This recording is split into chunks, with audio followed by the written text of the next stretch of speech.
And welcome back to another installment of our series that we have here on the Long Form History Channel, The Black Church, a Factory of Broken Children. And again, I just want to stress to you that even though the title and our focus is on the Black Church, we are focused on the system that the Black Church rides on. And that system is one that all churches ride on. So, but we're focused on the Black Church. It doesn't mean that the Black church is more guilty than any other part of the church body around all over the world. We're just focused on the Black portion of it. So, it's something that I have to keep reminding people a lot, because a lot of times they want to assume that by focusing on one part, you're just making it seem as if that part is the only guilty one. But no, we're looking at the system itself, and the system itself came together in ancient Greece and Rome. Okay, the Greeks and the Romans put this together, and so that's why in our first installment of this series, that's why we focus there. And so as it goes on, you're going to see that, hey, this is all over the place, but this is what we're focused on. So anyway, so just a quick recap. What's the purpose again of this? Again, is to really take a close look at why is it that we're seeing some of these things happening in the church, the sexual promiscuity that just keeps going on over and over again. Why do we have so many gays and lesbians that are just coming about out of the church system over and over again? I mean, they're all in the system and then they're coming out of the system and all of that. Why do we see so much of that? And so to understand, why do we see so many women in the church versus men? So this is why, again, we had to go back, start in ancient Greece. And the reason why ancient Greece, because the Greeks were the ones that were in Alexandria. Getting ready to say Alexandria, Virginia. I made that mistake last time. Alexandria, Egypt. And that is where the Greeks were in Egypt, and they assembled the Septuagint. And remember, Septuagint is the oldest Bible that we have, okay? It is not the Ethiopian Bible. The Ethiopian Bible is the oldest, most complete version of it, meaning that the Ethiopians came and added more things to what was already existing in the Septuagint. All you have to do is look at the dates. And the Septuagint was written way before the Ethiopian Bible. Okay, so the Ethiopian Bible, the only reason why it came into existence was because of what the Greeks wrote. It wasn't that the Ethiopians came up with this on their own. They were pulling from what the Greeks were writing or assembled in Alexandria, Egypt. Okay, so we talked about that in the in the first installment, and so we went through. Let's see. We also talked about just what was it? Then we looked at the culture. We looked at the culture of the Greeks, more so the Greeks and the Romans. Even though Rome has had serious influence on the Bible, make no mistake about it. But we're focused more on the Greeks. And so we looked at the Greek culture, and just a quick recap on that. When it comes to homosexuality, when it comes to sexual promiscuity and all of that, well, Greece was very big on that. Okay. And so I'm not going to go through everything here, but, we talked about the social and cultural importance of it when it comes to homosexuality, political and military roles.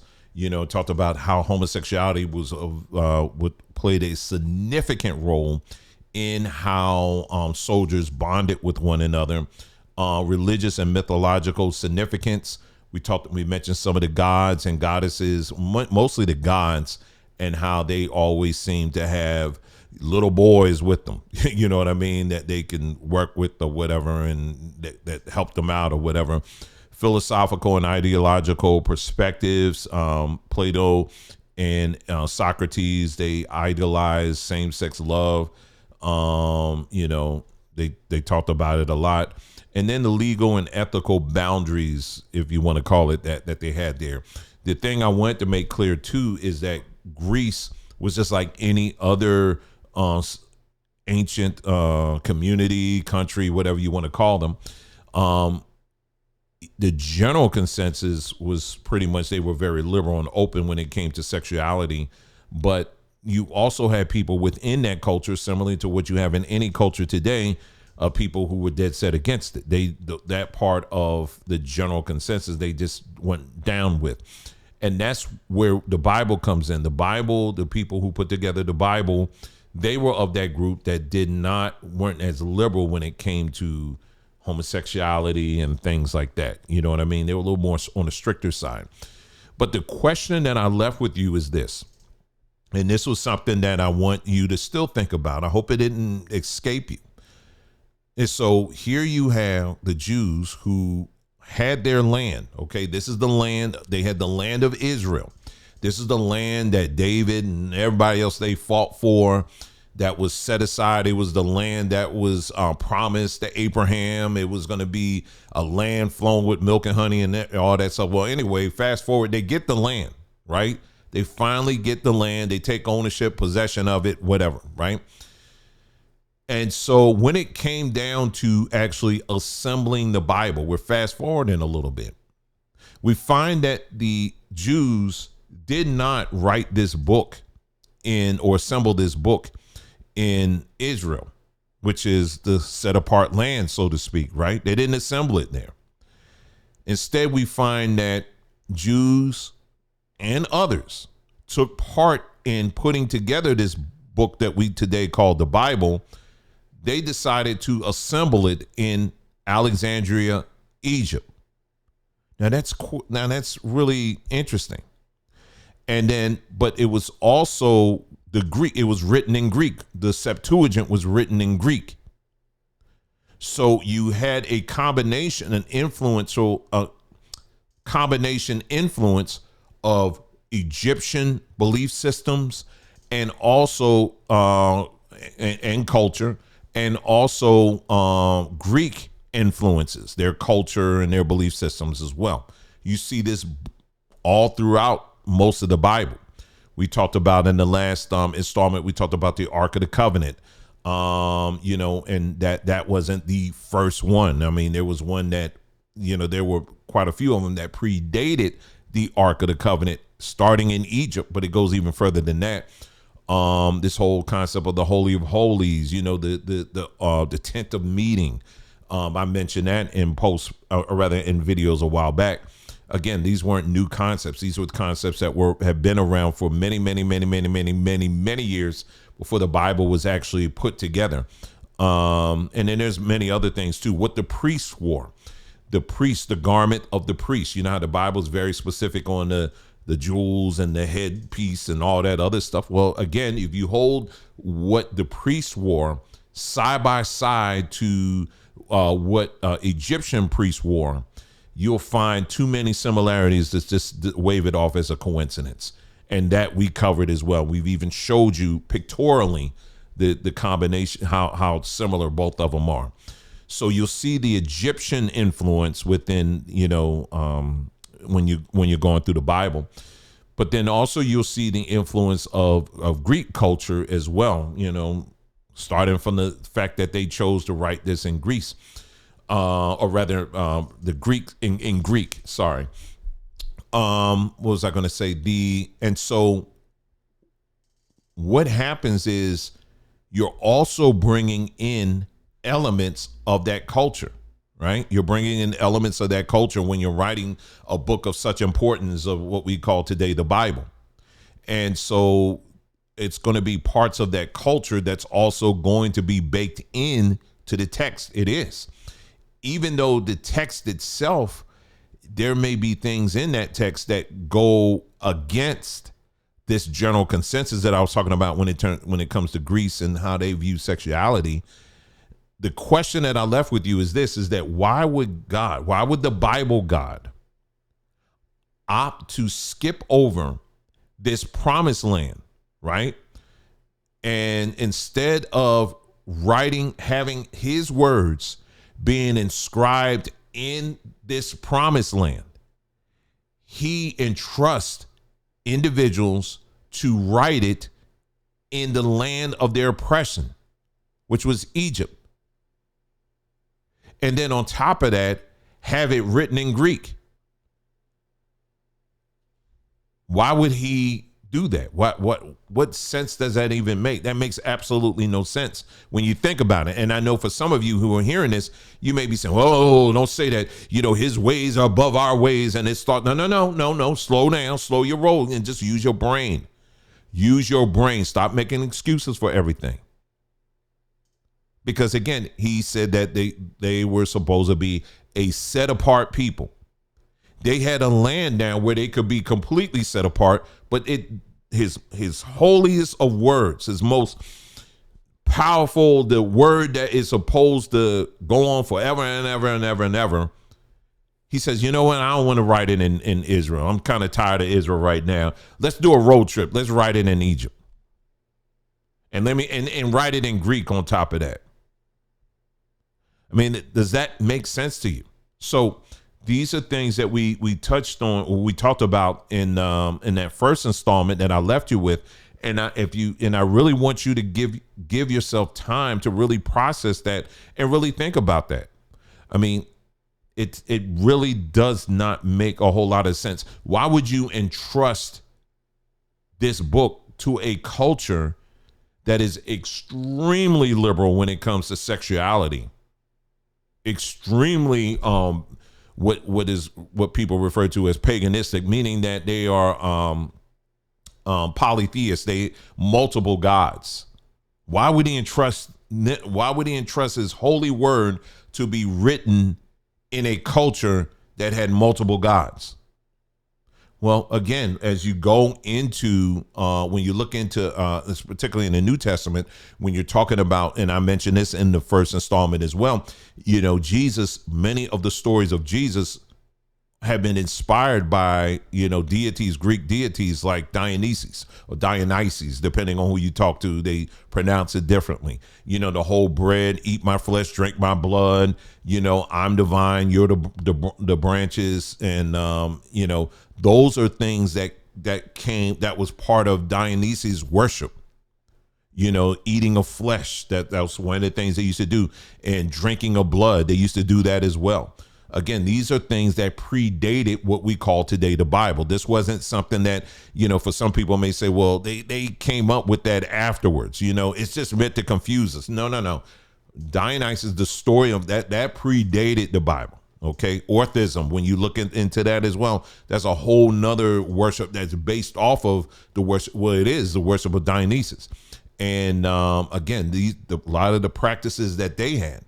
When you read about it and you do a side-by-side comparison to what's described in the Bible, I mean, and then that, oh, snap, this predated the Bible. They were doing this before the Bible was even written.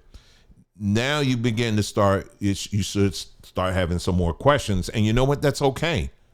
It's okay to do that. And, it's time out for us to stop running scared. Anytime a question comes to mind, your brain is designed to analyze, to inspect, and to ask questions. And that's how you learn, and that's how you move on, And so anyway, let me see what I have here. I just have a rundown what we're going to do here. So we talked about I just gave you the question there again. Okay, so the Bible, or what I want to say. So when we're talking about Greek culture here, let me see, what am I getting into here? Oh, the church. That's what it was. I was missing one word here. Okay. The church. Okay. So we're in this series, we're looking at the church as a system. Okay. And so, like I said earlier, it doesn't matter if we're talking about the black church, white church, it don't matter. We're talking about the system of the church. All right. So when you look at the church system, the system itself is one that's heavily influenced by Greek and Rome. Okay, I've already said that, right? But there's a lot of things that you'll see being practiced by the church system today that come straight out of Rome / Greece. And so it's the analogy that I've been using as of late is the system is designed to do exactly what it's designed to do. And the analogy I just gave recently was if I were to acquire the Hershey's Candy Company, one of their factories, I can't wake up the following day after I've taken control of it and expect Hershey's all of a sudden now they're producing cars. They're not going to do that. Hershey's is going to, when I get up the following day and I go to the assembly line, I'm going to be greeted with all this chocolate candy, because the system is designed to make chocolate candy.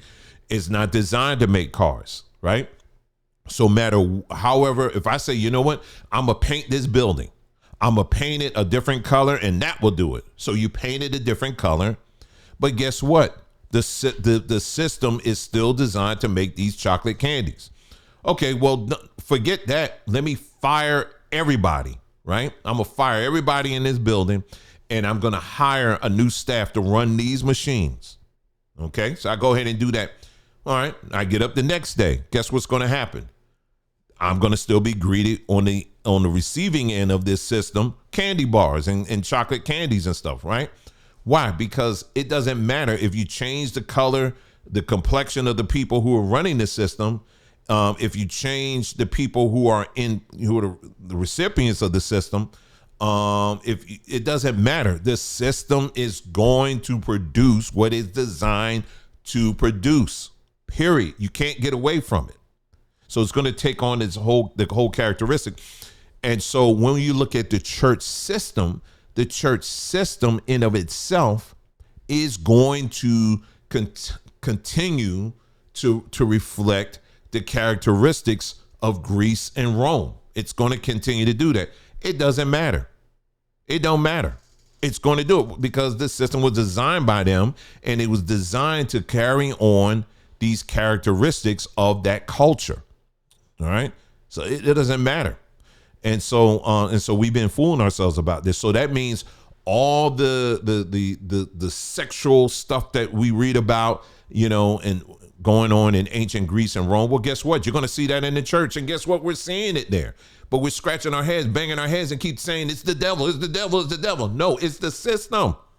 The system is designed to operate like this. The system is designed for the older men to go after the little boys. The system is designed for promiscuity, sexual stuff it's designed to put that out because that is the culture that it was birthed out of. Okay. So I'm going to pull this up here on the screen here.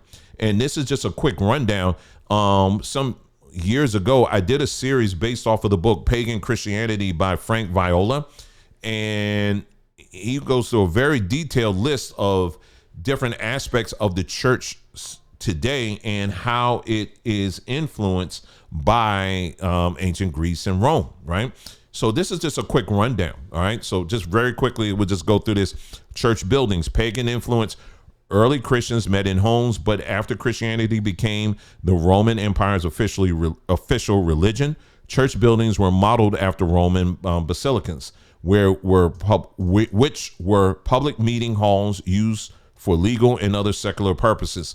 Let me add more to that. A lot of the churches, when you read about the early church, they weren't just meeting in homes, but they were also meeting in temples that were for other gods and goddesses. Okay, we talked about that in that whole series we did. Are you part of a pagan church? So the early church, when you look at early Christians in Rome and in Greece, they weren't just meeting in homes, but they were also, once it became, like they said, the official religion in Rome, they were meeting in what we would today call pagan temples and stuff like that. So these same temples that had these, what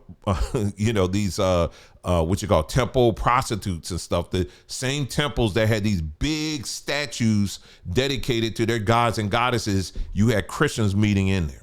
All right. We talked about that and we went in even more detail with that. Clergy, titles, investments. The concept of a professional priesthood and their special attire comes from Roman and Greek pagan temple practices.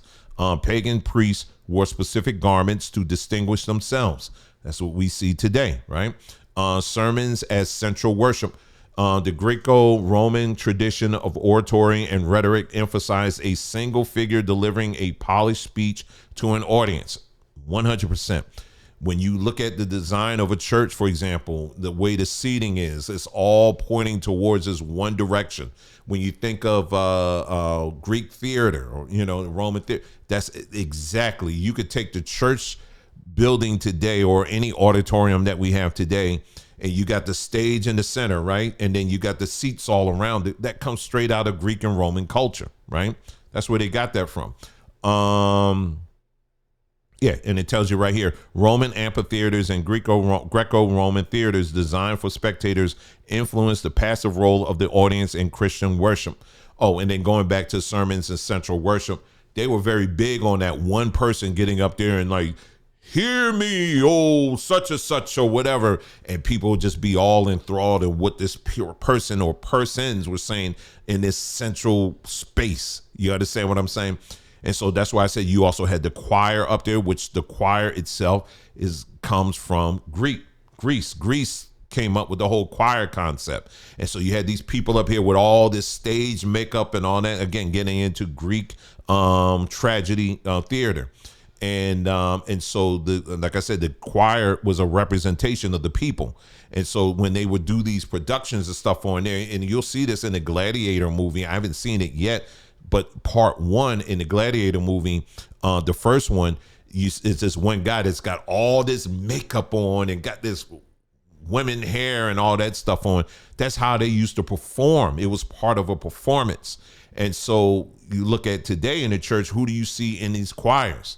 You see a lot of women and you see a lot of gay men, right? Well, they got that from the system, right? Let's see here. Use of musical instruments.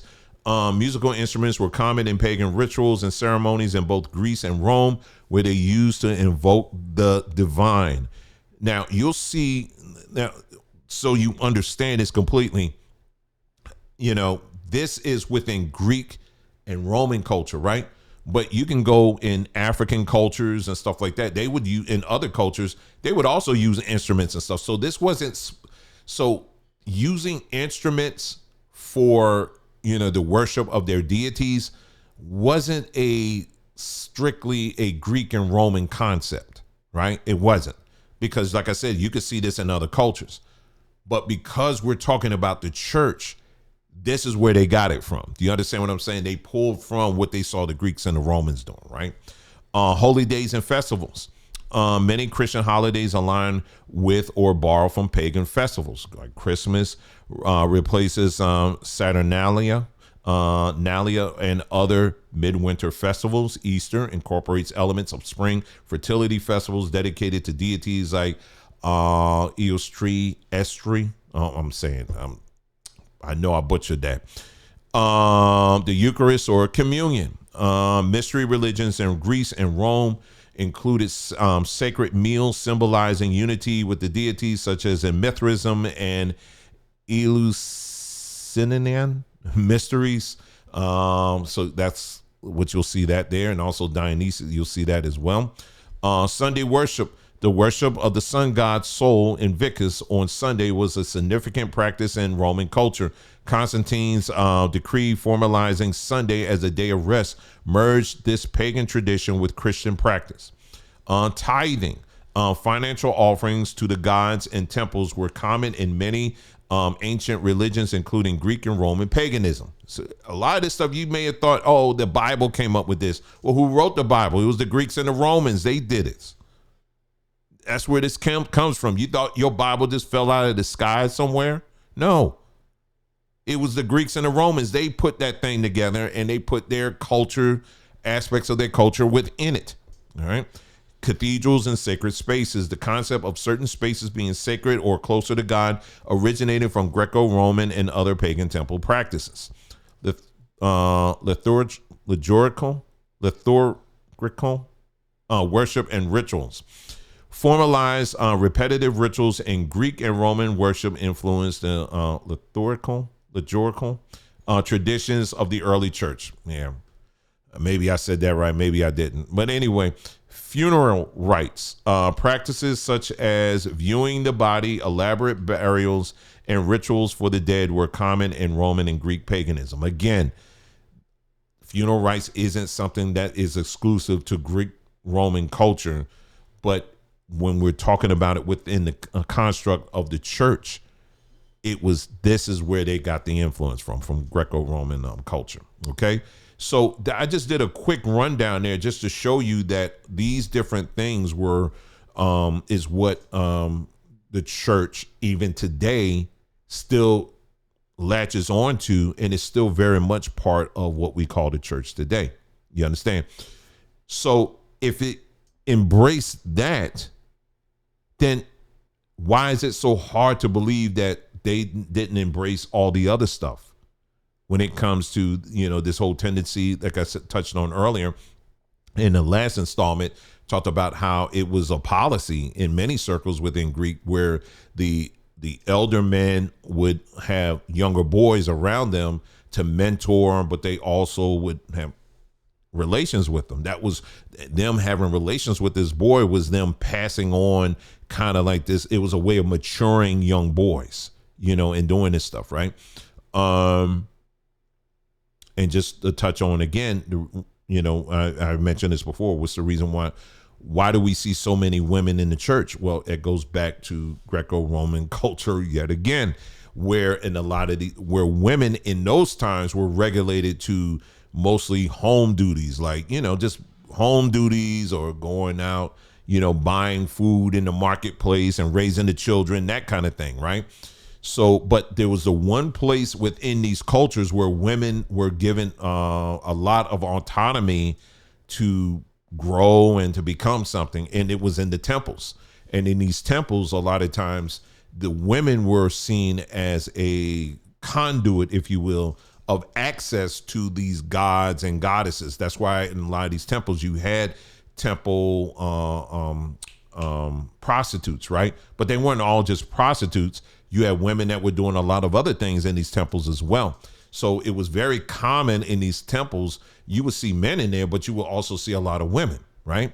Because they were seen as, again, the having a greater access, if you will, to the divine, right?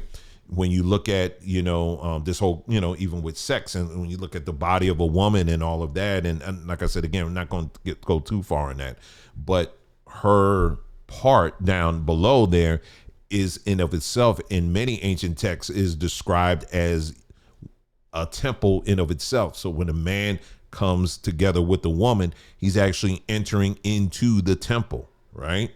And so it's the Holy of Holies. Where do you think that come from? That didn't come from the Bible, okay?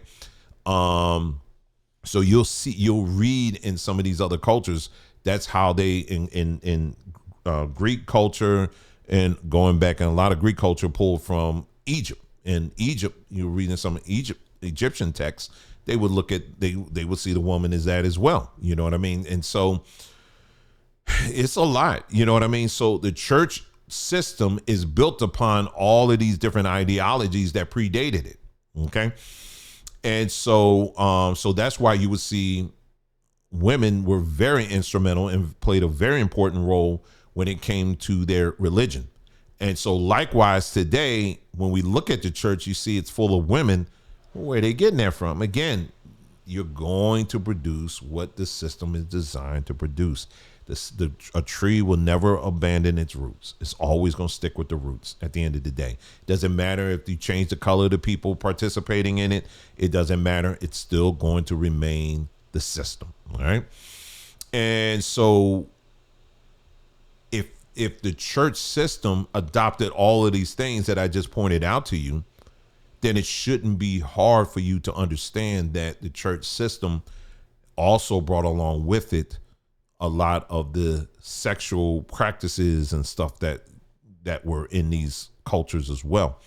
And so you'll see this in many, many examples. I try to pare it down as much as I could, because I have so many examples I could give you. But what I'll do is I'm just going to read off to you just some examples. Okay. Just a few examples that we'll see that we've seen happening in modern church, right? I'm talking like going back. Now I'm going back to like the 40s, the 50s, and then we're just going to move ourselves up from there. Okay, so I'm just going to give you, like I said again, it'll just be a handful of examples. There'll be some reading here, so just to let you know.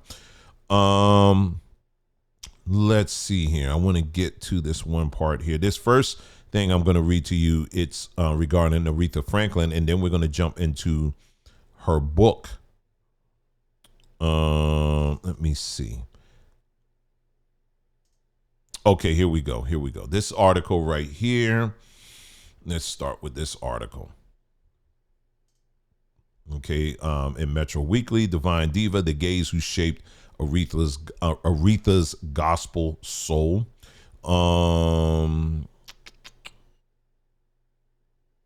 Let's see. Okay, let's go here. For Aretha, Cleveland, talking about James Cleveland, was, as she expressed in a statement upon his death in 1991, my earliest musical influence and musical mentor. A 20-something Cleveland, after being hired as minister of music at her Reverend C.L. Franklin's church, moved in with the Franklin family. Aretha, who was in her teens, would sit at Cleveland side by side at the piano, working on choral arrangements. In 1972, when Aretha decided to do a live gospel recording, she chose Cleveland to oversee the proceedings. The resulting album, Amazing Grace, became one of the most celebrated and best-selling gospel albums of all time.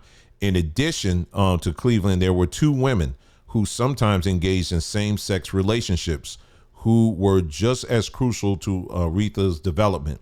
Gospel singer Clara Warren, you know, the Ward Singers, for those of you who know your gospel music history, known for her shiny metallic gowns and elephantine bouffants, found safety in several sexual relationships with women, according to her sister Willa.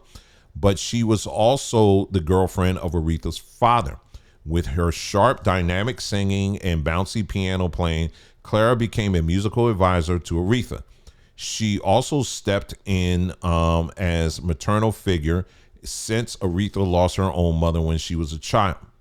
Ward had a shaping effect on the young women's manners and styles. She taught Aretha to eat a chicken leg. Okay, it goes on and so on. But we'll skip down here. But no doubt the closest queer person to Aretha was her younger sister, Carolyn, who preferred the company of women. Carolyn, also a singer and songwriter, penned two of Aretha's biggest hits, Ain't No Way and Angel, both of which can be seen as reflecting a queer sensibility. The former deals with pain of giving love that is unaccepted, and the latter addresses a particular kind of loneliness that can only occur once you face and possibly announce the truth about yourself. As Aretha sings, so much that I know that I need somebody so. Let's see. We'll go on here. In the wake of Aretha's passing, it is central that we praise the way she gave voice to the gospel impulse. That's pretty much it there on that article. So I'll just say this here. She mentioned James Cleveland.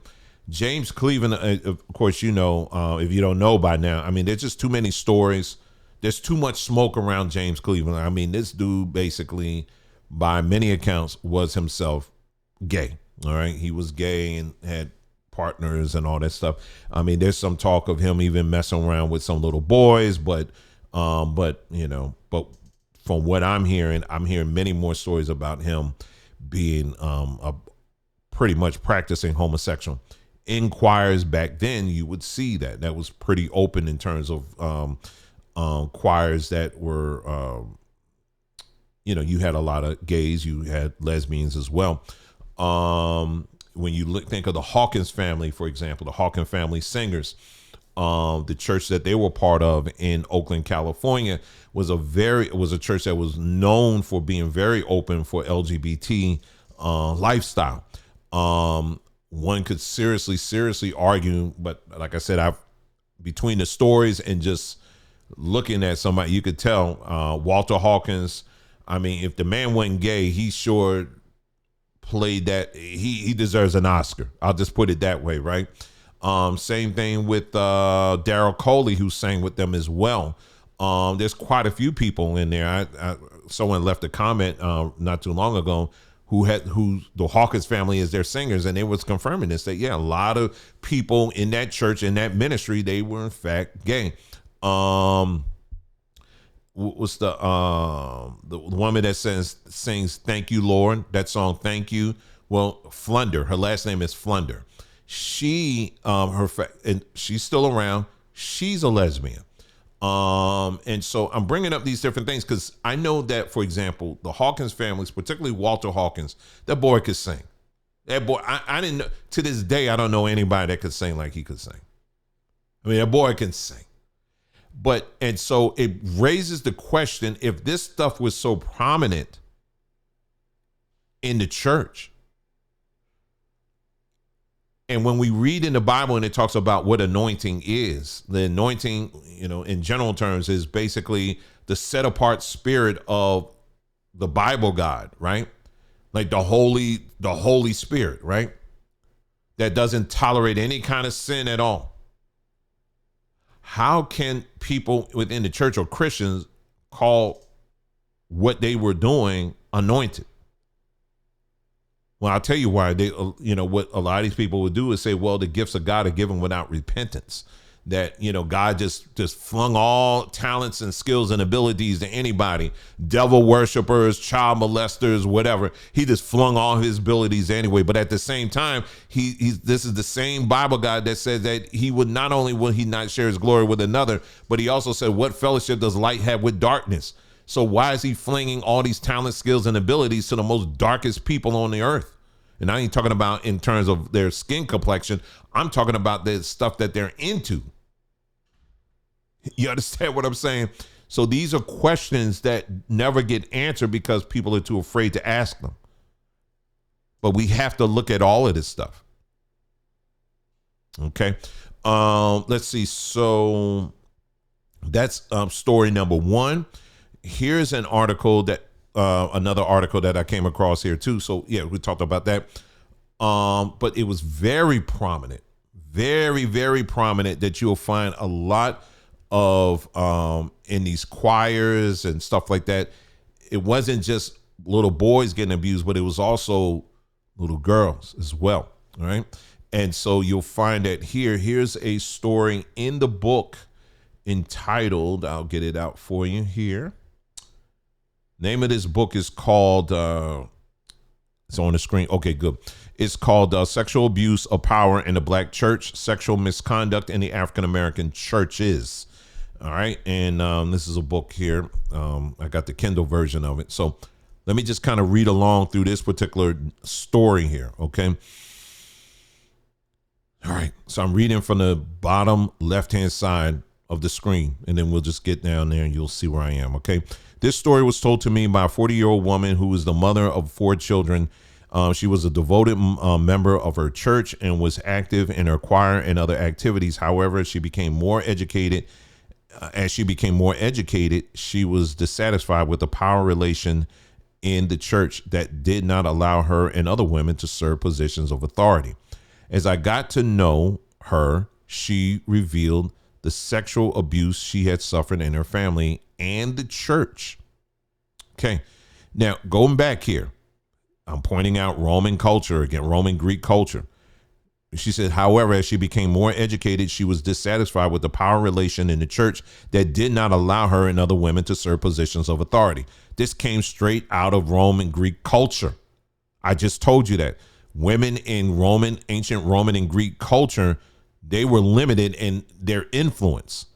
They couldn't do anything else. So that's why the church became a place for them. But as we're reading here, you still had some of that was all baked in within the church where they were trying to limit women even in the church. But, but that was then, but now that's kind of totally changed. Right. But anyway, here's her story. When I was 8, I was subject to sexual abuse by my stepfather. Recently had a flashback in which I remembered hearing my mother tell her husband, my stepfather, not to hurt me as it came. Okay. So this part of her story, I'm trying to be sensitive here because, sometimes I feel like when I'm reading this stuff, I'm kind of reliving, I'm living it in my mind, But this first part of her story, she's talking about an encounter she had within her own home. Let me fast forward to when she went to the church. Okay. Let's see. So she faced her father. When she got old enough, told her she was able to tell her father, listen, and he was becoming too old. She basically threatened him and said, listen, you put your hands on me, I'm gonna kill you. And so, he stepped back or whatever. But now I'm gonna pick up here. I'm gonna pick up. You see that? Okay, that's where I'm gonna pick up here. When it says, let me get out. Can I get out of that? Okay, thank you. All right. I knew that when I got older and stronger, it would be up to me to defend myself from his advances. Even though I was finally able to defend myself, my mother recognized that I was still depressed. Like most black women, she was suspicious of mental health professionals and didn't want her husband to face the legal system. This is the same stuff we're dealing with today, y'all. Instead, she took me to receive counseling from the pastor of the church. Y'all, don't I talk about this all the time, don't I? When I turned 12, I had blossomed early and I had large breasts, which brought me a lot of unwanted sexual attention from males. Unfortunately, this was also true of the pastor. Instead of counseling me, he told me that it was his duty to heal me from the rape and sexual abuse. He told me that the only way that could happen is if he was able to show me how to do it right. This led to several petting sessions on the couch in his study, which eventually led to sexual intercourse. I still remember feeling disgusted and afraid as he penetrated me. Okay, and it goes on, right? In the name of the Lord. I could still see the picture of Jesus looking down on us as he raped me. Jesus. Wow. And even though I was afraid that my mother would have the same reaction she had when I told my stepfather, I finally refused to see him anymore and told my mother why. Much to my surprise, my mother supported my decision with a look of sorrow and hurt in her eyes. The man she had looked up to and given her trust and turned out to be just as immoral as her husband. She reported his behavior to the church officials, but instead of confronting the pastor, they accused me of lying. When my allegation became known, I was approached by several other young girls who had suffered the same mistreatment. To this day, I am filled with anger at the thought that the church, which was supposed to protect me and guide me, turned on me in order to protect their spiritual leader from harm. I wonder how many other girls that he had violated over the course of a 30-year ministry. He is now one of the most respected senior pastors of the Kansas City area. When I see him, it is all I can do is stop from gaining my revenge. But nobody cares about the troubles of black women. We're supposed to be able to protect ourselves. And when we can't or don't, because we don't know better or because what we have been told, we become the victims. Now, let me go back here a little bit, because the author of this book, he's very liberal. I'll just put it that way. And he's very I think in some respects he's probably gay himself. But this part, there's certain parts of his book where he's just reporting stuff as is, and that's what I'm focused on here. And then there's another story in here too, which I'm not going to read, but you get the idea.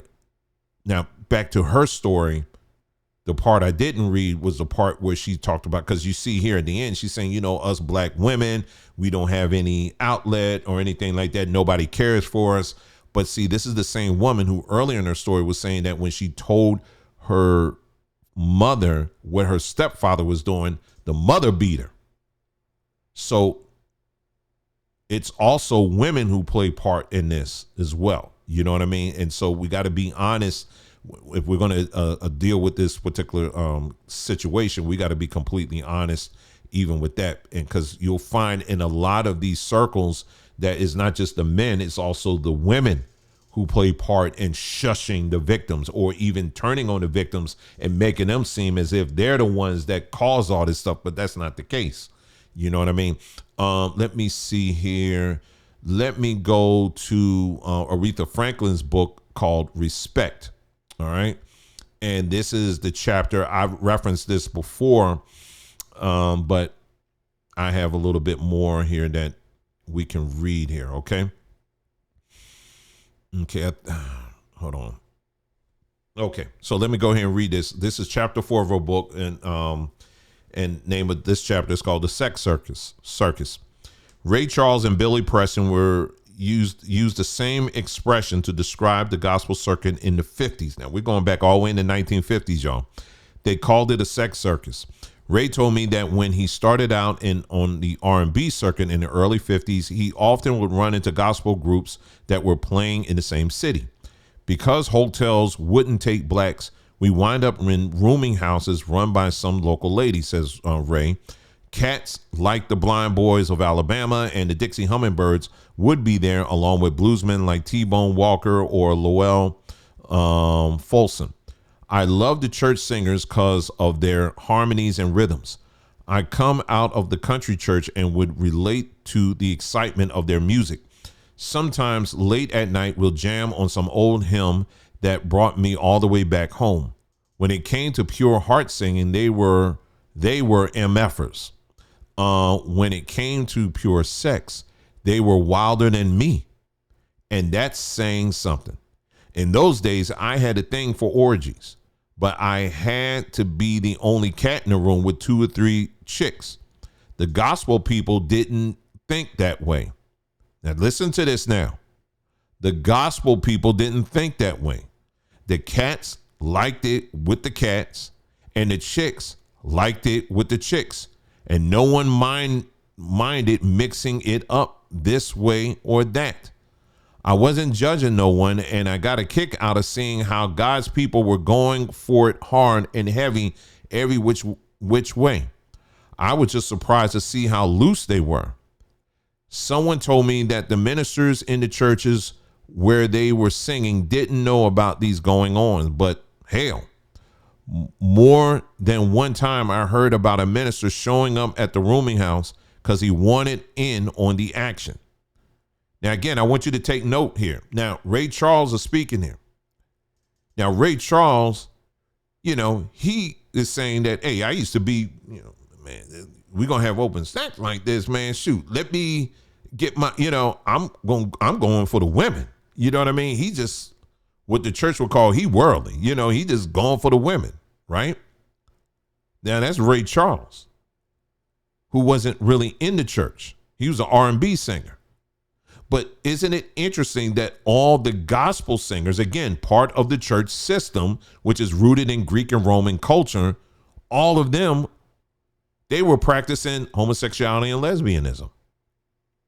Again, this is going back in the 1950s. So if that was going on in the 1950s, what you think going on now? All right. And he said, and this is what else he said. He said, it wasn't the R&B crowd that turned me out. Okay, now this is Billy Preston talking. He said, it wasn't the R&B crowd that turned me out, said Billy Preston, when we were discussing his autobiography. Unfortunately, Preston died before we had the chance to complete the work. It was the church crowd where the vibe was wide open. It was anything goes. Many times the anything involved men on men, men and men, and women hookups. That almost seemed the norm. In the community outside the church, gay men were called sissies. There was zero tolerance. But inside the church, a lot of the music was created by gay men. It was almost a tradition. Everyone knew that my mentor, James Cleveland, who became the king of gospel, was gay. He wasn't just a great singer, piano player, or choir arranger and writer. He really invented big choir modern gospel. James had his own church and a national following. So many of the other major figures like Professor J. Earl Hines out of Los Angeles and Professor Alex Bradford out of Chicago were gay. Mahalia surrounded herself with gay men and her entire life. In the neighborhood, they made you ashamed of being gay. But in the church, You are almost proud to be part of the gay elite of musicians. Along with the preachers, we were the people who kept the church going. The people came for the sermons and the music. In black churches, the word is always musical. God is in the grooves.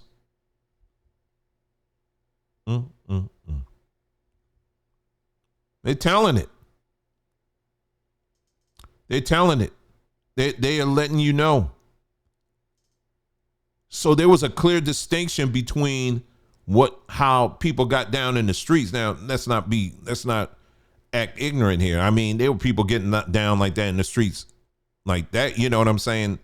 I mean, but it was heavily concentrated in the church. Why is that? Why was this type of behavior heavily concentrated in the church? It's because the system that the church rides upon is a Greek-Roman system. And so Greeks and Romans, this is how they got down. Okay. All right, let's move on here. Let's see. I can't understand Aretha not wanting to talk about that, says Etta James.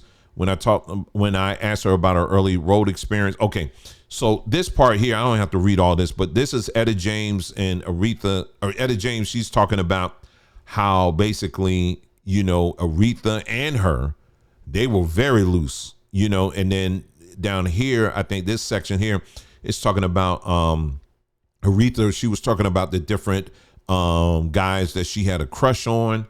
Then she gets to Sam Cooke. So let's read that part. When the subject of Sam Cooke came up, though the terms changed, her voice grew excited. She described seeing him when his gospel group sang at New Bethel and how he drove the church girls crazy. She also proudly stated that Sam and her dad were close friends. Aretha was 12 and Sam was 23.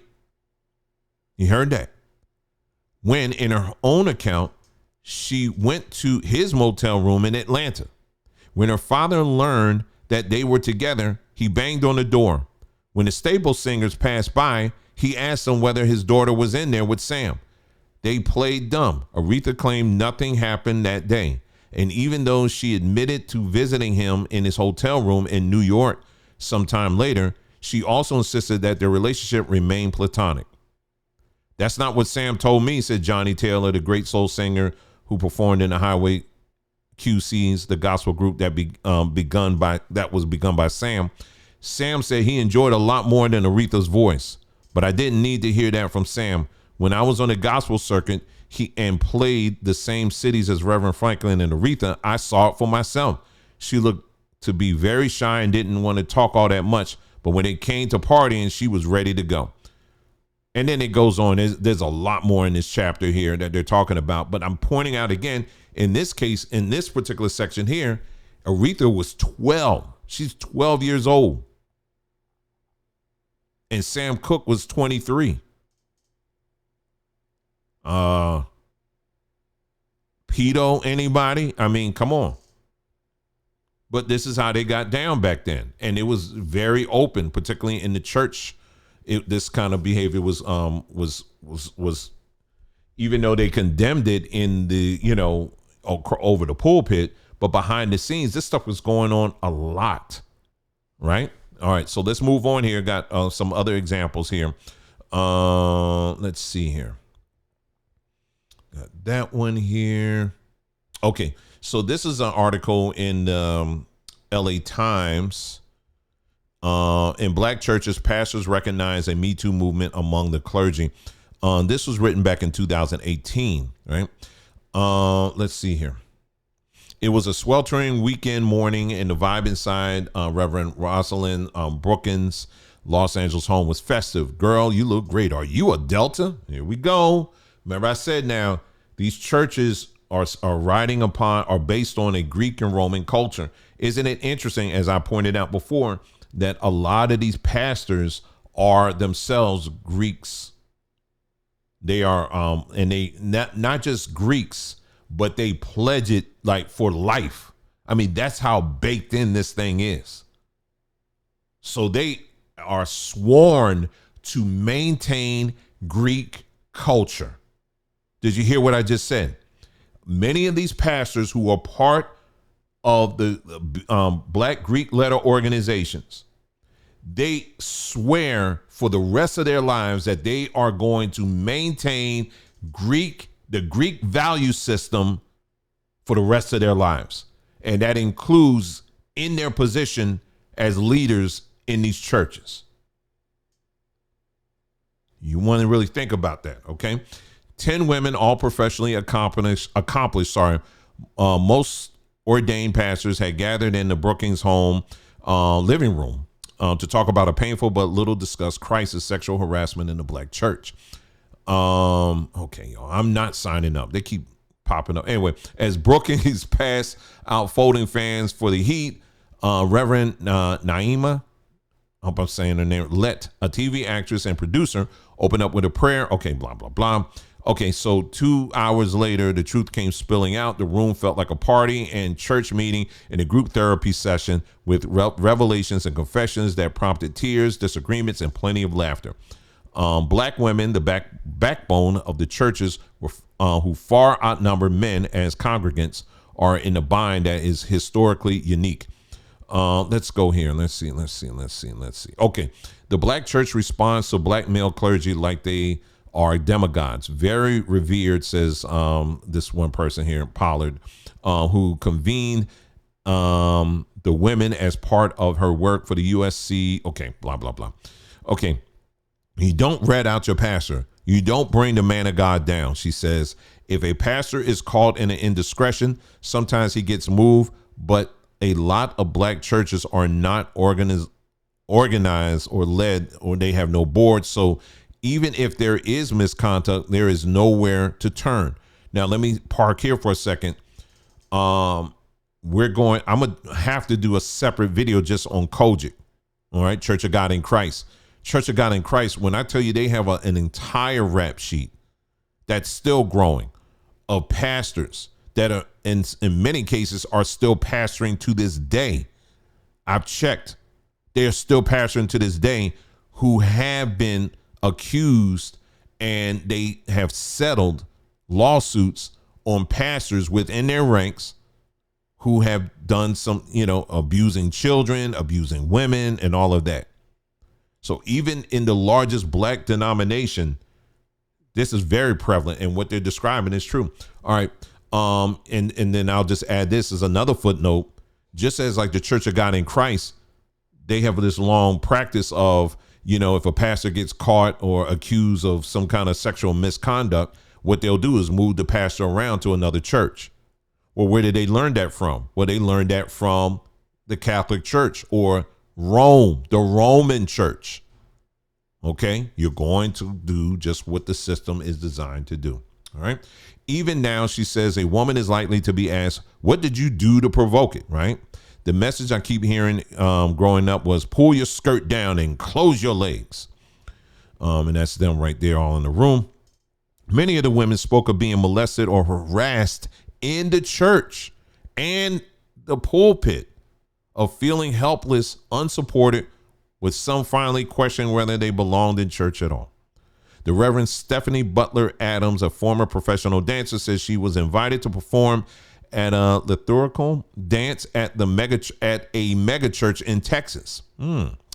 After her performance, she says the pastor approached her, how you say that? Whatever. He approached her wrong. I'll just say that. I can't say that word right now. And reaching for her skirt, asked if he could touch the hem of her garment. He didn't mean it as a gesture of respect, she told me. Lasciviousness.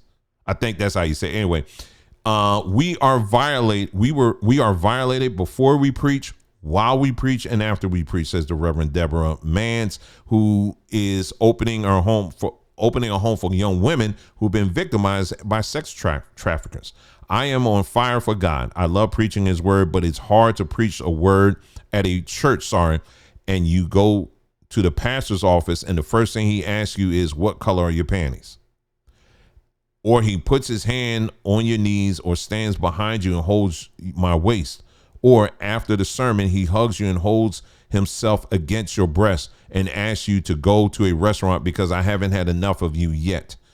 We become so broken. There's another person here, the Reverend Monica Coleman, a theologian at Claremont School of Theology, who has written about church responses to sexual violence, says she's been in the ministry for more than 20 years. And in that time, I can't even remember how many gross, inappropriate things were said. It becomes normalized. A pastor once said to me, I would love to perform. I'm not even going to say that on you. I was like, what? If he said this to me, a person with a PhD, not in crisis, not grieving, whose work is around sexual violence in the church? What does he say to vulnerable people? And then goes on. She says, I called my friend who introduced us, and he said, yeah, I'm not surprised. He said that. I was like, dang, people. And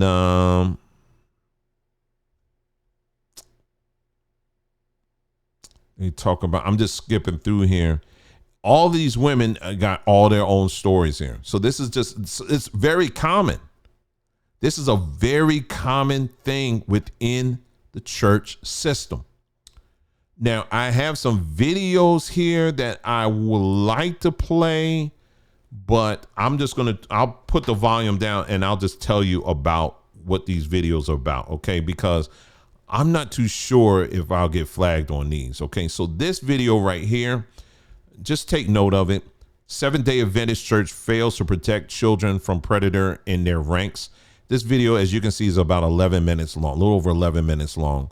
And it's a very heart-wrenching story. It's based in the UK. And what they're talking about is how the Seventh-day Adventists, again, just similarly to what these women were talking about, how there was this one preacher, a black guy, who was basically molesting all these boys. And the people were going to the authorities, similar to what I just read earlier, in the church. And the church did nothing. They literally did nothing. And then once the man actually died, the guy that was the serial abuser, and he wasn't just a serial abuser in this one church, like a church building. Every place they moved him, he was abusing children, like everywhere. Everywhere he went, they moved into Africa. They said, okay, we're going to move you. We're just going to move you out of the country. They moved him out of the country. And even with that, this is not him, by the way. This is one of the victims. Even with that, he was still abusing, and people in Africa were contacting the people, right? The heads in the Seventh-day Adventists, and they were telling them, man, this guy's an abuser. But they didn't do anything. But they waited until this man died, and then all of a sudden, then they start coming out with the apologies. Now, I'm showing you this guy, his image here, because this man, I think he's like 70 years old. And as he's sharing this story, this man was breaking down in tears as if it just happened. So when I talk about abuse, this is the actual preacher right here. So when I talk about broken children, I want y'all to understand, the seriousness of this. Abuse is something that if it ain't dealt with, meaning that if there isn't any kind of justice that comes to the person that did it, first of all, and then number two, the victim doesn't get professional counseling and the help that they need so that they can heal. I mean, the scar is still going to be there. But if those things are missing, it stays. And you got people out here in their 70s. This is why I talk like this. You got people out here in their 70s that still remember this stuff as if it just happens. I've heard cases where they can still smell the cologne from the pastor as if it just happened. You don't understand the psychological damage this does. And there's a lot of young men and there's a lot of young women who have gone through this.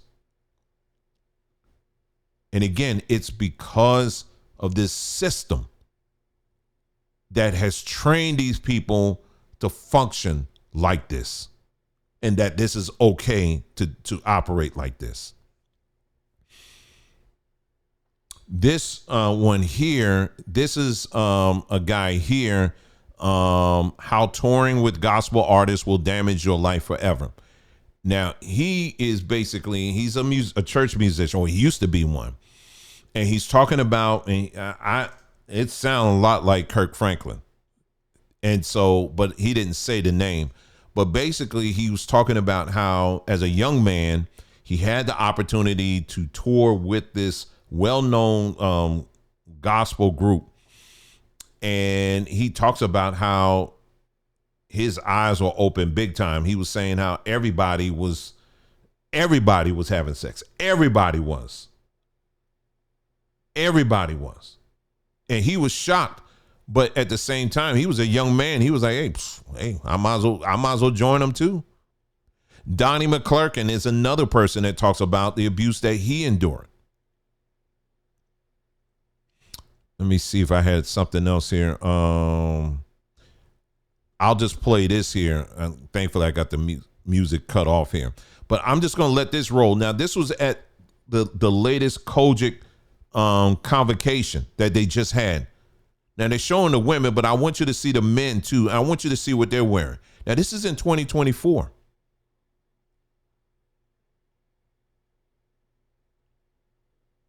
This is what they're wearing. This is in 2024, and this is just, you got men walking around wearing this stuff.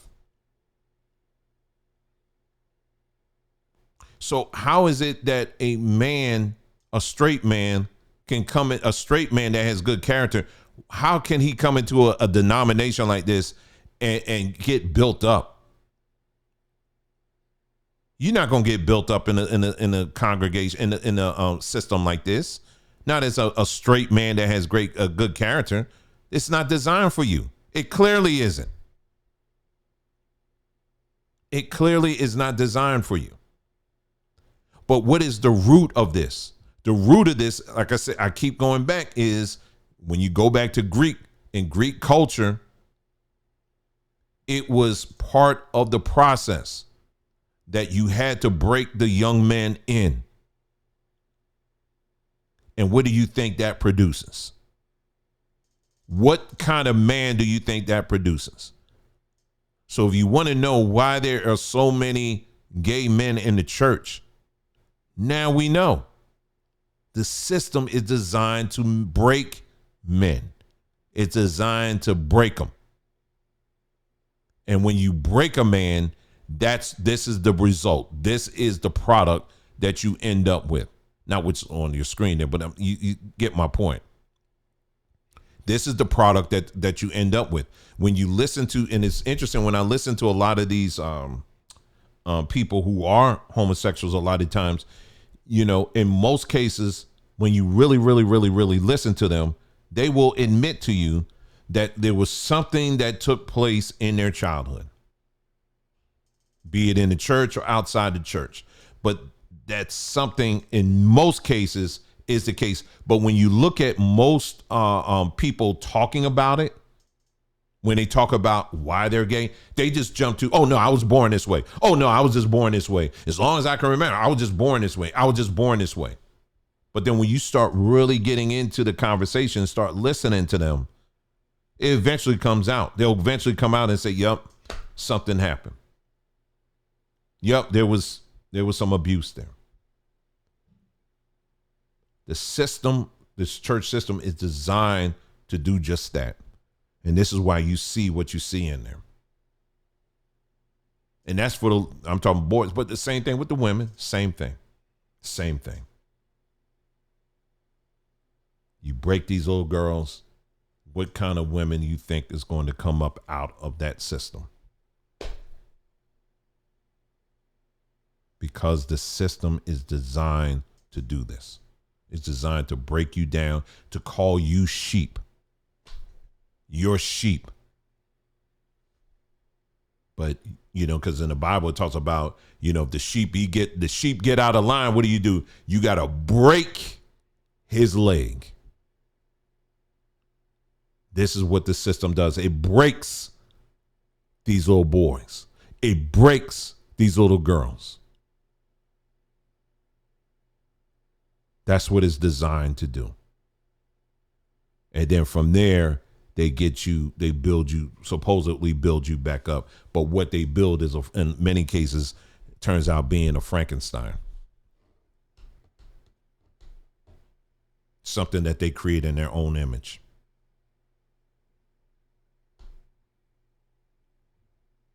Folks, we got to take this very seriously. When I tell you I'm extremely serious about this topic, I don't even know how else I can express this. I mean, I'm not just talking about this. Do you understand what I'm saying? I'm not just running my mouth about this. This is a very serious thing. And these factories that are designed to break these children need to be destroyed. There's no other way around it.